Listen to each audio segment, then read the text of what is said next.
My 15-year-old daughter got a second-degree burn while helping in the kitchen before my mom's birthday. She can still stir with the other hand, my mom said, then made her finish prepping dinner for 18 people. When I found out I didn't yell, I did this. 3 hours later, I had 53 missed calls. I walked in smiling. That's the part one keep thinking about, the smile. The light, friendly, everything's just fine smile I had on my face when I opened my mother's front door and stepped into what looked, for 5.5 seconds, like a perfectly pleasant family gathering.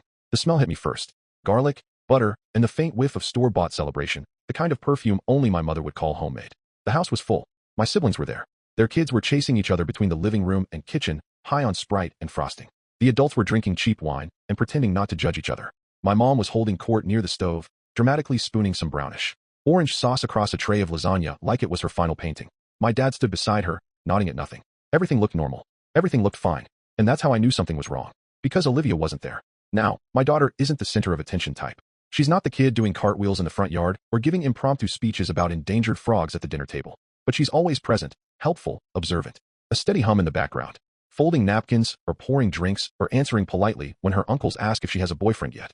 She wouldn't just disappear. So I asked, "Where's Olivia?" My sister's oldest daughter looked up from her phone and shrugged. She said she wasn't feeling great. Went to lie down, I think. Probably just tired. My brother added, sipping beer like this was normal. They had her running around all afternoon. Someone laughed. Maybe she's having one of those days. One cousin joked, smiling.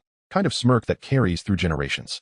My mother rolled her eyes like I'd asked where the queen was. She's fine. Teenagers, you know how dramatic they can be. And I wish I had stopped smiling right then. I wish I had dropped the cake I was holding, pushed past them, and run straight to find my daughter. But I didn't. I laughed, lightly, said something like, "I'll go check on her," and handed the cake off to my sister, who, by the way, didn't blink. The hallway was loud. The door to the guest room was shut. I knocked gently. "Olivia." Silence. Then a rustle. "Mom." That's when I knew. It was the way she said it. Small. Fragile. And so, unlike her usual deadpan, one eyebrow raised sarcasm, I opened the door. She was curled on the edge of the bed, cradling a bottle of cold water against her left hand. Her face was flushed and blotchy, her eyes glassy. Her right hand trembled as she tried to keep the bottle from slipping. "Sweetheart, what happened?" "I burned it." The words came out flat, like she'd run out of volume. I sat beside her. She flinched slightly, then relaxed. She let me take the bottle away. The skin on the back of her hand was angry red, blistered, with the beginnings of clear raw bubbles forming across her knuckles. "How long ago?" "A while." "How long is a while?" "I don't know. 2 hours? Maybe more." My blood ran cold. "You didn't tell anyone?" "I did." Her voice cracked. "I told Grandma, and Grandpa, and Auntie Lila, and Uncle Nate. I told them all." "What did they say?" He swallowed. "That I was being dramatic. That I just didn't want to help." I blinked. "Grandma said I could stir with my other hand." There was the sentence, the one that would later show in my mind like a trap. I stood up. They were leaving. But the party isn't worth a second-degree burn. I helped her up gently. She winced as she slid her hand into the sleeve of her hoodie. I guided her out the hallway quietly, past the bathroom, past the stairs, past the sound of my mother's laughter floating up from the kitchen like steam. She didn't see us. None of them did. We got into the car. I drove fast, but not too fast. Not enough for Olivia to see I was panicking, just fast enough to get her where she needed to be. The triage nurse looked at her hand and called for a doctor within 30 seconds. The words infection risk, possible scarring, and delayed treatment were used. I stood there biting the inside of my cheek. So hard, I tasted blood. They bandaged it carefully, explained what to do, told her she'd need follow-up care. Then they asked me, quietly but clearly, why no one had brought her in sooner. I didn't answer. Because how do you explain to a stranger that your daughter was in a room full of adults, relatives no less, while her skin blistered and throbbed and screamed, and not one of them thought she deserved medical attention? How do you explain that your mother, the woman who posted baby photos of her angel granddaughter all over Facebook, told her to stir with the other hand? How do you explain that your daughter didn't even cry until the car ride? She didn't want to ruin Grandma's birthday. We left the ER with a folder of instructions, a prescription, and a bag of medical supplies. My phone buzzed the moment we stepped outside. 1 missed call, then you, then 6, then 13. Texts were rolling in. "Where did you go? Is everything okay? Did Olivia leave with you?" Mom's asking. "We're cutting the cake soon." I didn't answer. It is scrolled. By the time we got home and I tucked her into bed with her hand wrapped in gauze like a fragile truth, I had 53 calls. And none of them were apologies. Not yet. But they were coming. Just not in the way they expected. They say your childhood shapes your worldview. Mine shaped my pain tolerance. I don't mean that in some sentimental self-help book way. I mean literally. My body learned not to react. Stub toes? Shake it off. Fever? Go to school. Sprained wrist at age 12 while dragging laundry upstairs. Still had to cook dinner. That kind of shaping. I used to think that made me strong. But standing there in the ER watching a nurse bandage my daughter's blistered hand while she sat quiet and composed and utterly defeated, I realized something ugly. I hadn't just inherited that tolerance. I'd passed it on. Because she hadn't screamed, hadn't made a scene, hadn't begged anyone to help. She'd stay polite, obedient, invisible, just like I used to. I was the oldest of 3. My sister and brother came 2 years apart. I was 4 years older. I came first, which meant I came at the worst possible time. My mother used to say I rushed her into adulthood like I'd ruined something sacred by being born inconveniently. She got pregnant with me at 19, married my dad at 20, and never stopped blaming me for both. When my siblings arrived, things got better for them. My dad got a raise. They bought a house. I remember getting the flu in 6th grade. High fever, full body aches, dizzy just from blinking. I told my mom I didn't think I could go to school. She sighed and said, "Well, I still have to go to work, don't I?" That was the end of that conversation. I went to school. I threw up behind a tree at recess. Then I got in trouble for not participating in gym. I remember thinking clearly, vividly, that maybe I'd earn some sympathy if I fainted, not because I wanted to scare anyone, but because I'd been trained to believe that if the suffering wasn't public, it didn't count. Fast forward to high school. I wanted to study medicine. I loved science, loved the idea of solving mysteries in people's bodies. I shadowed a pediatrician for 1 week and came home glowing. I said, "I think I want to be a doctor." My mom blinked and laughed. "That's not for people like us." People like us meant working class. It meant I wasn't pretty enough, smart enough, rich enough, or worth the investment. He said nursing was more realistic, practical. I'd still be helping people, helping, always helping. I applied to a community program, got in grants, scholarships, a job on weekends to make it work. No one helped me with applications. No one bought me a laptop. No one even asked how classes were going, but they were happy to tell their friends. Our daughter's a nurse. Meanwhile, my sister got ballet. Later, she got a BA in something called environmental sociology, which I think translates to, "Please hire me. I'm interesting." My brother got writing camps, film school visits, and a 2-year degree he still doesn't use. They didn't have to earn support. It was handed to them like a preheated plate. And to be fair, they weren't cruel. They just never questioned it. Why would they? I'm more than both of them now, by a lot. But I still get texts like, "Can you help with back-to-school stuff?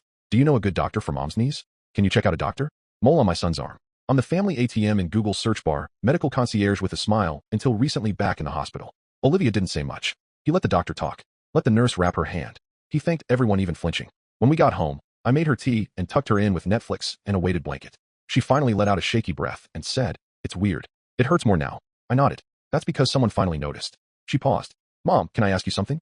"Of course, I think I want to go into medicine, like to be a doctor. I've always wanted to, but I thought maybe I'd do nursing instead." My heart stopped for a second. "Why?" She shrugged, eyes on the blanket. "Because we're not rich and you're a nurse and you're amazing." I smiled, but it felt like swallowing gravel. And I just thought maybe that's more realistic. You know, she wasn't asking for permission. She was asking if it was allowed. And for a second, I saw myself 15, watching my mother say, "That's not for people like us," and shrinking to fit the mold. But Olivia wasn't going to shrink. Not if I had anything to do with it. I didn't say everything I was thinking in that moment. I didn't cry or give a speech. I just said, "You can be whatever the hell you want, and I'll find a way to get you there." But in my mind, I was already building the road. I keep thinking about how pain echoes, how one moment, one burn, one look, one sentence can live in your body for years.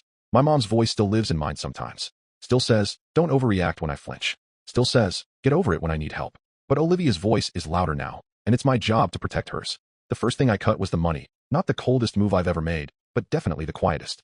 No announcement, no screaming match, just a few clicks and a short message to my bank confirming the recurring transfers were over. It was like unplugging a machine I'd been powering for years, and then just listening to the silence. After that, I wrote one sentence to my mother. "I won't be available for therapy sessions anymore. Please follow up with a licensed provider." I didn't expect to thank you, but I also didn't expect the emotional equivalent of a nuclear detonation 15 minutes later. The phone rang. It was her. Against my better judgment, I picked up. "Oh, now you have time to answer," she said. "No, hello." I leaned against the counter and looked out the window. "Is this about the money or the medical help?" Silence. Then a scoff. "I'm your mother," she said. "I'm in pain, and you're a nurse. You've always helped me. You made my daughter stir pasta with a 2nd-degree burn." "That's not what happened," she snapped. "No one even knew she was that hurt. She told you, 3 times. I thought she was being dramatic. There was not regret, not apology, just the same old story wearing new lipstick." "She's 15, I said, "and I'm 62 and can't sleep from back pain." She fired back. "I thought we were family. You said she could stir with the other hand." My voice didn't even crack. I practiced that sentence in the mirror. She went quiet on the other end, just breathing. "You're punishing us over one little misunderstanding," she finally muttered. "No, I'm just not pretending anymore." And I hung up. I half expected a marching band of guilt to arrive at my door the next day. Balloons maybe. A bouquet that said, "Sorry you have boundaries now," and said there was nothing. No texts. No calls. No late-night emails from my sister pretending she just wanted to check in. Just space. And for the first time in I don't know how long I had time. Actual time. I took Olivia for coffee on a school night. We sat on the couch and watched trash TV with ice packs on her hand and fuzzy socks on both of us. I went to bed before midnight and woke up not dreading anything. It was weird. Like I'd accidentally stepped into someone else's life. And then the group chat lit up. My mom beat me to it. Always the one with a head start. We're being cut off. Olivia never said she was hurt. She just said she was tired. We thought she went to lie down. We didn't know anything was wrong. I've been in so much pain lately, and now my daughter won't speak to me, even though she's a nurse. I stared at the screen. It was like watching someone rewrite history with crayons. She left out the part where they told Olivia she was lazy, where they laughed, where they gave her the pan. She left out the part where Olivia spent 2 hours working with raw, blistered skin because she didn't want to ruin Grandma's birthday. My thumb hovered over the keyboard. I didn't want to give a speech, so I didn't. I just posted a photo of Olivia's hand, fully bandaged with the hospital logo visible in the corner. And then I wrote, "She told you 3 times. You laughed. You told her to stir with the other hand. She cooked through a second-degree burn. That's why we left." The chat froze. One cousin left a thumbs up. Another left the group entirely. And then, hours later, long after I thought the dust had settled, came the message I didn't expect. It was from my aunt, my mom's sister. I didn't want to get involved, but I was there. I blinked. I heard what they said. They gave her the hot dish on purpose, said it would teach her to be more careful. Then they laughed about how dramatic she was. They didn't think she'd actually get hurt, but they wanted to prove a point. I'm sorry. I should have said something sooner. She'd used the night we got home from the ER. Her hand rested on top of the pillow now. The swelling had gone down. The skin was still red, but healing. I sat beside her and scrolled through the messages one more time. Then I turned off my phone and I breathed. They mocked her pain, told her to stir with the other hand, then tried to erase the truth. But someone finally said it out loud. I thought the screaming would stop after the aunt spoke up. You'd think a public message saying, "They gave your daughter a scalding dish on purpose," would at least earn me a quiet few weeks, some family reflection, maybe even a lukewarm apology. Instead, it triggered what I now lovingly refer to as the pre-legal panic era. No one said the word lawsuit, of course. My family's allergic to anything that might involve accountability or paperwork. But suddenly, everyone had an opinion, theory, a rewritten version of events where no one remembered, no one meant anything, and no one was to blame. It was like watching a gaslighting circus where every act involved erasing my daughter's pain just a little more creatively. So I stopped replying until the phone rang one quiet afternoon, and it was my grandmother. She doesn't call much. We visit her every 2 weeks like clockwork, and she's not big on phones, but she'd been reading the chat, every word, every emoji, every lie. She didn't even say hello. "I saw what your aunt said. I saw what your mother did, and I'm done." I sat down. I changed the will. "Everything goes to you." Silence on my end. She continued, perfectly calm. "They think showing up to a party entitles them to a legacy. But legacies go to the ones who clean up the mess. That's you." Then softer. "And if I'm still around when Olivia starts med school, and I damn well plan to be, tell her to call me if she ever needs anything." I don't remember what I said. I think I asked if she was sure. Maybe twice. He said, "You show up." They don't. And I'm not dying yet. So if they want to fight me on it, they can do it to my face. I didn't tell Olivia right away, not because I didn't want to. I just needed to breathe it in for a minute, let the air change. But that night I sat on her bed and I told her everything about the call, the will, what it meant. She stared at me wide-eyed. All of it, all of it. She was quiet for a moment. So she meant it, about helping with med school. I couldn't stop the smile. We don't have to figure it out anymore. We just get to say yes now. He hugged me, and didn't let go for a long time. 2 weeks later, we went to visit Grandma. Same as always. Me, Olivia, my husband, a bag of groceries in the usual Sunday rhythm. She made us tea. We sat in the living room. It felt normal, which should have been my first clue. The knock on the door was sharp, rehearsed, like someone had planned how it would land.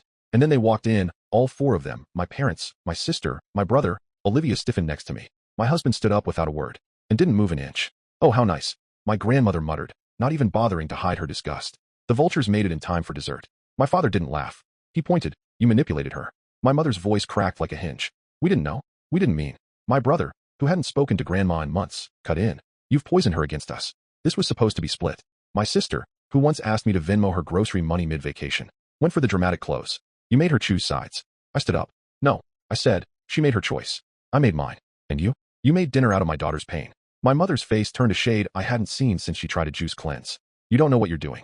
"Actually," my grandmother said, standing slowly. "She does." The room fell quiet. She looked at all 4 of them and said, with the kind of calm that only terrifies the unprepared, "I've watched you take from her for years. And I watched you dismiss that girl's injury like she was a prop in your birthday parade." She pointed at Olivia, whose hand, still healing, was resting in her lap. "She's the only one here I'm proud of." Then she looked at me. "Get them out of my house." I didn't have to. My father walked out first, red-faced and muttering. My mother followed, still crying but quieter now. My siblings trailed behind, arms crossed, eyes on the floor. No one said goodbye. 3 days later, their family vacation was officially canceled. Not that they told me, but Olivia showed me a cousin's post, originally meant for close friends only, about how plans fell through and some people ruin everything. I didn't respond, mostly because Olivia had me elbow deep in med school websites, even though she still has 3 years. Apparently, prepping early is her new hobby. Could be worse. Could have been pottery. That night, she curled up beside me on the couch, her head on my shoulder, and whispered, "You didn't just protect me, you believed me. That's different." And that's when I knew I'd done something I'd never been given. I hadn't just defended her. I'd chosen her. Over my parents. Over peacekeeping. Over pride. I'd chosen her, and she knew it. So did I go too far? Or not nearly far enough? I didn't shout. I didn't THR Aiden. I didn't drag anyone to court. I just stopped giving them what they were never entitled to and chose my daughter instead. Some people say that's harsh. Others say it's overdue, but I'm curious what you think.